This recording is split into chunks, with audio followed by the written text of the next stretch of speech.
നമസ്കാരം. പ്രവാസി ഓൺലൈൻ ന്യൂസിലേക്ക് ഏവർക്കും സ്വാഗതം. ഇന്നത്തെ പ്രധാന വാർത്തകൾ. ജർമ്മനിയിലെ പ്രായമേറുന്ന ജനസംഖ്യ, അതായത് ഏജിംഗ് പോപ്പുലേഷൻ, രാജ്യത്തെ ആരോഗ്യ മേഖലയിൽ പുതിയ പ്രതിസന്ധി സൃഷ്ടിക്കുന്നതായി റിപ്പോർട്ട്. രാജ്യത്ത് രക്തം നൽകുന്നവരുടെ എണ്ണത്തിൽ വലിയ കുറവ് രേഖപ്പെടുത്തുന്നതായി ലോക രക്തദാന ദിനത്തോടനുബന്ധിച്ച് ജർമ്മൻ റെഡ് ക്രോസ് ആണ് മുന്നറിയിപ്പ് നൽകുന്നത്. ജർമ്മനിയിലെ ആശുപത്രികളുടെയും രോഗികളുടെയും ആവശ്യങ്ങൾക്കായി പ്രതിദിനം 15,000 യൂണിറ്റ് രക്തം ആവശ്യമായിടത്താണ് ഈ പുതിയ പ്രതിസന്ധി രൂപപ്പെടുന്നത്. ജർമ്മൻ റെഡ് ക്രോസ് വ്യക്തമാക്കുന്നതനുസരിച്ച് നിലവിൽ രക്തം നൽകുന്നവരിൽ ഭൂരിഭാഗവും പ്രായമായവരാണ്. എന്നാൽ പ്രായവുമായി ബന്ധപ്പെട്ട ശാരീരിക അസ്വസ്ഥതകളും രോഗങ്ങളും കാരണം ഇവർക്ക് കൃത്യമായി തുടർന്നും രക്തം നൽകാൻ കഴിയാതെ വരുന്നു എന്നത് ഒരു വലിയ പ്രശ്നമാണ്. പഴയ തലമുറയ്ക്ക് പകരമായി രക്തം നൽകാൻ പുതിയ യുവതലമുറയിൽ നിന്നും ആളുകൾ മുന്നോട്ട് വരാത്തതാണ് രക്തബാങ്കുകളെ പ്രതിസന്ധിയിൽ ആക്കുന്നത്. നിലവിൽ ജർമ്മനിയിൽ രക്തം നൽകുന്നതിന് ഉയർന്ന പ്രായപരിധി നിശ്ചയിച്ചിട്ടില്ലെങ്കിലും ആരോഗ്യ പ്രശ്നങ്ങൾ വില്ലനാകുന്നുണ്ട്. അതേസമയം രക്തദാതാക്കളുടെ എണ്ണം ചുരുങ്ങുന്നത് ഭാവിയിൽ അടിയന്തര ശസ്ത്രക്രിയകളെയും ചികിത്സയെയും ബാധിച്ചേക്കാം. അതിനാൽ 30 അല്ലെങ്കിൽ 40 വയസ്സുകളിലുള്ളവർക്ക് ഇനിയും രക്തദാനം ആരംഭിക്കാൻ വൈകിട്ടില്ലെന്നും അവരിലേക്ക് ബോധവൽക്കരണം എത്തിക്കുകയുമാണ് ലക്ഷ്യമെന്നും റെഡ് ക്രോസ് അറിയിച്ചു. അത് മാത്രമല്ല, ജർമ്മനിയിലെ വിവിധ നഗരങ്ങളിൽ താമസിക്കുന്ന മലയാളി പ്രവാസികൾക്കും യുവജനങ്ങൾക്കും ഇത്തരം രക്തദാന ക്യാമ്പുകളിൽ പങ്കാളികളാകുന്നത് വഴി വലിയൊരു സാമൂഹ്യ സേവനത്തിന്റെ ഭാഗമാകാൻ സാധിക്കുമെന്നാണ് ഞങ്ങളും കരുതുന്നത്. ജർമ്മനിയിൽ മുൻപെങ്ങും കേട്ടുകേഴ്വിയില്ലാത്ത കാര്യങ്ങളാണ് ഇപ്പോൾ നടന്നു വരുന്നത്. ജർമ്മനിയിലെ ഹാളെ നഗരത്തിൽ 4 കൗമാരക്കാരായ പെൺകുട്ടികൾ ക്രൂരമായ ബലാത്സംഗത്തിന് ഇരയായതായി പോലീസ് സ്ഥിരീകരിച്ചു. കേസിൽ പ്രായപൂർത്തിയാകാത്ത 4 പെൺകുട്ടികളാണ് പ്രതിപ്പട്ടികയിലുള്ളത്. പ്രതികൾക്ക് 13-നും 16-നും ഇടയിൽ പ്രായമാണ് ഉള്ളത്. ജർമ്മനിയെ ഒന്നടങ്കം ഞെട്ടിച്ച ഈ സംഭവം ശനിയാഴ്ചയാണ് നടന്നത്. ഹാളെ നഗരത്തിന്റെ തെക്കൻ മേഖലയിലുള്ള ഒരു ബഹുനില ഫ്ളാറ്റിലാണ് അതിക്രമം അരങ്ങേറിയത്. മാലി, പോർച്ചുഗൽ എന്നിവിടങ്ങളിൽ നിന്നുള്ള കുടിയേറ്റ പശ്ചാത്തലമുള്ള 4 ആൺകുട്ടികൾ ചേർന്ന് പെൺകുട്ടികളെ തങ്ങളുടെ ഫ്ളാറ്റിലേക്ക് ചതിവിൽ വിളിച്ചു വരുത്തുകയായിരുന്നു. തുടർന്ന് പെൺകുട്ടികൾക്ക് നിർബന്ധിതമായി മദ്യമോ മറ്റ് മയക്കുമരുന്നുകളോ നൽകി അബോധാവസ്ഥയിലാക്കിയ ശേഷമാണ് ക്രൂരതയ്ക്ക് ഇരയാക്കിയതെന്നാണ് പോലീസിന്റെ പ്രാഥമിക നിഗമനം. ഇത് സ്ഥിരീകരിക്കുന്നതിനായി ഇരകളെ വിശദമായ വൈദ്യ പരിശോധനകൾക്ക് വിധേയമാക്കിയിരിക്കുകയാണ്. അതേസമയം പ്രതികളിൽ ഒരാൾ പുറത്തായി, 3 പേർ കസ്റ്റഡിയിലും. കേസിലെ 4 പ്രതികളിൽ 3 പേരെ പോലീസ് ഇതിനോടകം അറസ്റ്റ് ചെയ്തിട്ടുണ്ട്. ഇവരെ തിങ്കളാഴ്ച കോടതിയിൽ ഹാജരാക്കും. എന്നാൽ കൂട്ടത്തിലെ 4-മനായ 13 വയസ്സുകാരനെ ജർമ്മൻ നിയമപ്രകാരം പ്രായപൂർത്തിയാകാത്തതിനാൽ അറസ്റ്റ് ചെയ്യാൻ സാധിക്കില്ല. ഇയാൾ നിലവിൽ ജാമ്യം പോലുമില്ലാതെ സ്വതന്ത്രനായി പുറത്തു നിൽക്കുന്നത് ജർമ്മൻ സമൂഹത്തിനും നിയമവൃത്തത്തിലും വലിയ രീതിയിലുള്ള ചർച്ചകൾക്കും അമർഷത്തിനും കാരണമായിട്ടുണ്ട്. അതുകൊണ്ട് തന്നെ പുതിയതായി ജർമ്മനിയിലെത്തിയ മലയാളി പെൺകുട്ടികൾ സൂക്ഷിച്ചാൽ വളരെ നന്നായിരിക്കും. ജർമ്മൻ പ്രവാസി മലയാളി സമൂഹത്തിന് അഭിമാന നിമിഷം പകരുന്നതാണ് അടുത്ത വാർത്ത. ഫാദർ സന്തോഷ് തോമസ് കോയിക്കലിനെ കോർ എപ്പിസ്കോപ്പ പദവിയിലേക്ക് ഉയർത്തി. പ്രഖ്യാപനം വത്തിക്കാനിൽ കർദിനാൾ ക്ലീമിസ് ബാവയാണ് നടത്തിയത്. യൂറോപ്പിലെ മലങ്കര സുറിയാനി കത്തോലിക്ക സഭയുടെയും ജർമ്മൻ മിഷന്റെയും കോർഡിനേറ്ററായ ഫാദർ സന്തോഷ് തോമസ് കോയിക്കലിനെ സഭയിലെ ഏറ്റവും ഉന്നതമായ വൈദിക പദവികളിൽ ഒന്നായ കോർ എപ്പിസ്കോപ്പ പദവിയിലേക്ക് ഉയർത്തി. വത്തിക്കാനിൽ വെച്ച് നടക്കുന്ന മലങ്കര കത്തോലിക്ക സഭയുടെ അന്താരാഷ്ട്ര യൂറോപ്പ് UK സമ്മേളനത്തിനിടയിലാണ് സഭയുടെ പിതാവും തലവനുമായ അഭിവന്യ മോറോൻമോർ ബസോലിയോസ് ക്ലീമിസ് കർദിനാൾ കാത്തോലിക്ക ബാവ ഈ ചരിത്ര പ്രഖ്യാപനം നടത്തിയത്. പ്രവാസ മണ്ണിൽ, പ്രത്യേകിച്ച് യൂറോപ്പിലും ജർമ്മനിയിലുമുള്ള മലയാളി സമൂഹത്തിന് നൽകിയ ദീർഘകാലത്തെ ആത്മീയ ആചാര്യ ശുശ്രൂഷകളുടെയും നേതൃപാഠത്തെയും മുൻനിർത്തിയാണ് സഭ അദ്ദേഹത്തെ ഈ വലിയ പദവി നൽകി ആദരിച്ചിരിക്കുന്നത്. വത്തിക്കാനിലെ വിശുദ്ധ പത്രോസിന്റെ ബസിലിക്കയിൽ നടന്ന ചരിത്രപരമായ ദിവ്യബലിക്കും തുടർന്ന് നടന്ന സമ്മേളന ചടങ്ങുകൾക്കും മധ്യയാണ്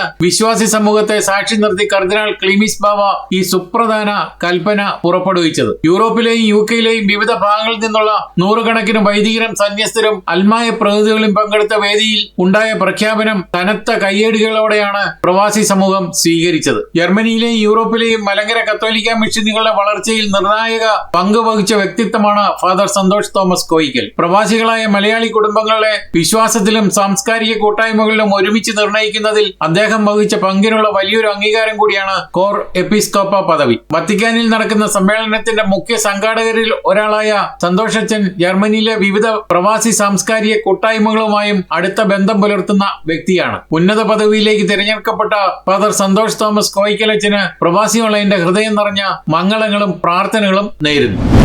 ജർമ്മനിയിലെ ഗോട്ടിങ്ങൻ നഗരത്തിൽ രണ്ട് ഗ്രൂപ്പുകൾ തമ്മിലുണ്ടായ വൻ സംഘർഷം ശാന്തമാക്കാൻ ശ്രമിക്കുന്നതിനിടെ പോലീസ് ഉദ്യോഗസ്ഥന് വെടിയേറ്റു. ഗുരുതരമായി പരിക്കേറ്റ ഉദ്യോഗസ്ഥനെ ഉടൻ തന്നെ അടിയന്തര ചികിത്സയ്ക്കായി ആശുപത്രിയിലേക്ക് മാറ്റി. അതേസമയം വെടിയുതിർത്ത ശേഷം അക്രമി സംഭവ സ്ഥലത്തു നിന്നും ഓടി രക്ഷപ്പെട്ടു. സമീപകാലത്ത് ജർമ്മനിയിൽ പോലീസുകാർക്ക് നേരെ നടക്കുന്ന അതിക്രമങ്ങൾ വർദ്ധിച്ചു വരുന്ന പശ്ചാത്തലത്തിൽ ഈ സംഭവം ജർമ്മൻ ഭരണകൂടത്തെയും പൊതുസമൂഹത്തെയും ഒരുപോലെ ആശങ്കയിൽ ആഴ്ത്തിയിട്ടുണ്ട്.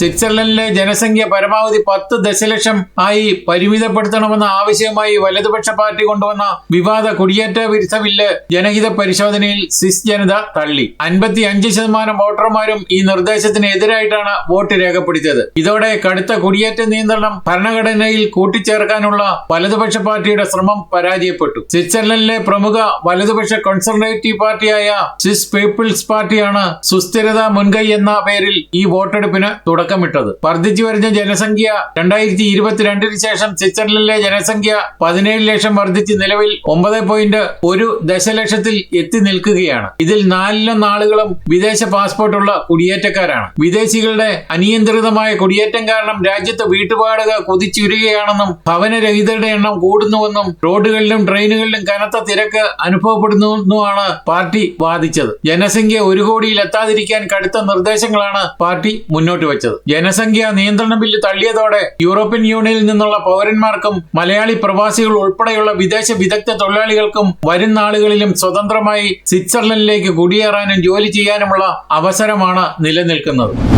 മലങ്കര സുറിയാനി കത്തോലിക്ക മേജർ ആർക്കി എപ്പിസ്കോപ്പൽ സഭയുടെ ചരിത്ര പ്രസിദ്ധമായ യൂറോപ്പ് UK സമ്മേളനത്തിന് ക്രൈസ്തവ വിശ്വാസത്തിന്റെ ഹൃദയഭൂമിയായ വത്തിക്കാനിൽ ഭക്തിസാന്ദ്രമായ തുടക്കം. ജൂൺ 13 വത്തിക്കാനിലെ വിശുദ്ധ പത്രോസിന്റെ ബസിലിക്കയിലുള്ള പ്രശസ്തമായ അൾത്താരെ ദെല്ലെ കത്തീഡ്രയിൽ അർപ്പിച്ച വിശുദ്ധ കുർബാനയോടെയാണ് 3 ദിവസത്തെ സമ്മേളനത്തിന് തിരിതെളിഞ്ഞത്. യൂറോപ്പിന്റെയും UKയുടെയും വിവിധ ഭാഗങ്ങളിൽ നിന്നെത്തിയ നൂറുകണക്കിന് തീർത്ഥാടകർ മലങ്കര സുറിയാനി പാരമ്പര്യത്തിലുള്ള ഉദ്ഘാടന ദിവ്യബലിയിൽ പങ്കെടുത്തു. സഭയുടെ പൗരാണിക പ്രാർത്ഥന കീർത്തനങ്ങളും ബസിലിക്കയിൽ പ്രതിധ്വനിച്ചപ്പോൾ സഭയുടെ ആപ്തവാക്യമായ വിശ്വാസത്തിലും സ്നേഹത്തിലും ഒന്നായി എന്നത് പ്രവാസ മണ്ണിൽ അന്വർത്ഥമാകുന്ന കാഴ്ചയാണ് വത്തിക്കാൻ സാക്ഷ്യം വഹിച്ചത്. റോമിലെ വിയ ഗ്രിഗോറിയ അഭിവന്യ കർദിനാൾ ബസേലിയോസ് ക്ലീമീസ് കാത്തോലിക്ക ബാവയുടെ സ്ഥാനിക ദേവാലയത്തിൽ വൈദികരും വിശ്വാസികളും ഒത്തുചേർന്ന് ഭക്തിപൂർവ്വം സന്ധ്യാപ്രാർത്ഥന നടത്തി. യൂറോപ്പിലെയും UKയിലെയും മലങ്കര കത്തോലിക്ക മിഷനുകളുടെ തുടക്കം മുതലുള്ള വളർച്ചയുടെ ചരിത്രം കോർത്തിണക്കിയ മൾട്ടിമീഡിയ അവതരണം പ്രവാസികൾക്ക് തങ്ങളുടെ വിശ്വാസ വഴികളെക്കുറിച്ചുള്ള ഓർമ്മപ്പെടുത്തലായി. മലങ്കര സുറിയാനി ആരാധനാ പാരമ്പര്യത്തിലെ മനോഹരമായ ഗാനങ്ങൾ കോർത്തിണക്കി നടത്തിയ സംഗീത വിരുന്ന പ്രവാസത്തിലും വിശ്വാസ ജീവിതം എത്രത്തോളം ശക്തമാണെന്ന് അടിവരയിടുന്നതായിരുന്നു. തുടർന്ന് നടന്ന സ്നേഹവിരുന്നോടെ 1-ാം ദിവസത്തെ ചടങ്ങുകൾ സമാപിച്ചു. മേജർ ആർച്ച് ബിഷപ്പ് അഭിവന്യ മോർ ബസേലിയോസ് ക്ലീമീസ് കർദിനാൾ കാത്തോലിക്ക ബാവയാണ് 3 ദിവസത്തെ അന്താരാഷ്ട്ര സമ്മേളനത്തിന് നേതൃത്വം നൽകുന്നത്. ജൂൺ 13 മുതൽ 15 വരെ നീണ്ടു നിൽക്കുന്ന സമ്മേളനത്തിൽ വിവിധ പഠന സെമിനാറുകൾ നടക്കും. സമ്മേളനത്തിന്റെ ആവേശകരമായ സമാപനത്തോടനുബന്ധിച്ച് പ്രതിനിധികൾ പരിശുദ്ധ ലിയോ 14 പാപ്പായുമായി നടത്തുന്ന പ്രത്യേക കൂടിക്കാഴ്ചയോടെ ഈ വർഷത്തെ ചരിത്ര സംഗമത്തിന് തിരശീല വീഴുമെന്ന് മലങ്കര കത്തോലിക്ക സമൂഹം അറിയിച്ചു. UKയിൽ കത്തിയാക്രമണത്തിൽ ഇന്ത്യൻ പൗരൻ കൊല്ലപ്പെട്ടു. ഒരാൾക്ക് പരിക്കേറ്റു. ഗുർഭേജ് സിംഗ് എന്ന 26-കാരനാണ് കൊല്ലപ്പെട്ടത്. പടിഞ്ഞാറൻ ലണ്ടനിലെ സൗത്താളിലെ ഡോർമേഴ്സ് വെൽസ് ലൈൻ ജംഗ്ഷന് സമീപമുള്ള നോർത്ത് റോഡിലാണ് സംഭവം നടന്നത്. പരിക്കേറ്റയാൾ ആശുപത്രിയിൽ ചികിത്സയിലാണ്. ആക്രമണത്തിന് പങ്കുണ്ടെന്ന് സംശയിക്കുന്ന 20-നും 30 വയസ്സിനും ഇടയിൽ പ്രായമുള്ള 7 പേരെ സംഭവ സ്ഥലത്ത് നിന്ന് പോലീസ് അറസ്റ്റ് ചെയ്തിട്ടുണ്ട്.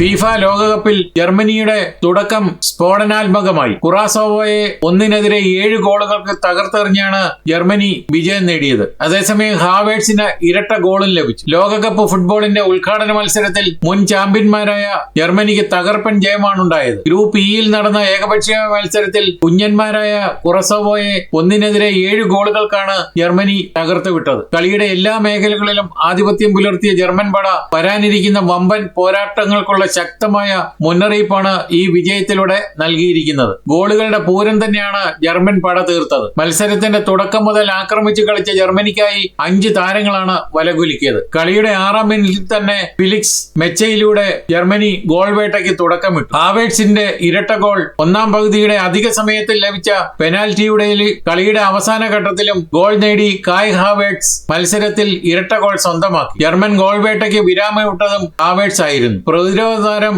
നിക്കോ ഷോൾട്ടർബർഗ്, സൂപ്പർ താരം Jamal Musiala, Nathaniel Brown, Dennis Undav എന്നിവരും ജർമ്മനിക്കായി ലക്ഷ്യം കണ്ടു. അതേസമയം കുറസാവോയും ആശ്വാസ ഗോൾ നേടി. ആദ്യമായി ലോകകപ്പ് വേദിയിലേക്ക് യോഗ്യത നേടി ചരിത്രം കുറിച്ച കുറസാവോയ്ക്ക് കനത്ത പരാജയം നേരിടേണ്ടി വന്നെങ്കിലും അവർക്ക് ആശ്വസിക്കാൻ ഒരു നിർണായക നിമിഷവും ഉണ്ടായി. കളിയുടെ 21-ാം മിനിറ്റിൽ ലിവാനോ കൊമേനർ കുറസാവോയ്ക്ക് വേണ്ടി ഗോൾ നേടി. ലോകകപ്പ് ചരിത്രത്തിൽ ആ രാജ്യത്തിന്റെ കന്നി മത്സരത്തിലെ ആദ്യ ഗോളായി ഇത് രൂപപ്പെട്ടു. പരിശീലകൻ യൂലിയൻ നാഗൽസ്മാന്റെ കീഴിൽ തുടർച്ചയായ 10ാം വിജയമായി കുതിക്കുന്ന ജർമ്മനി തങ്ങളുടെ പ്രതാപകാല ഫോമിലേക്ക് മടങ്ങിയെത്തിയതിന്റെ വ്യക്തമായ സൂചനയാണ് ഈ 7 ഗോൾ പൂരം.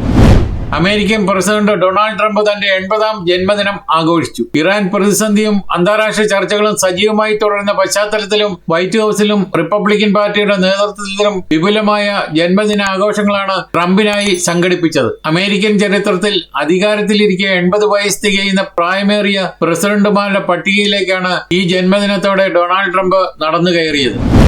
ഇതോടെ ഈ വാർത്താ ബുള്ളറ്റിൻ ഇവിടെ പൂർണ്ണമാവുകയാണ്. നിങ്ങൾ നൽകി വരുന്ന എല്ലാവിധ പിന്തുണയ്ക്കും ഞങ്ങൾ ഹൃദയപൂർവ്വം നന്ദി അറിയിച്ചുകൊണ്ട് നമസ്കാരം.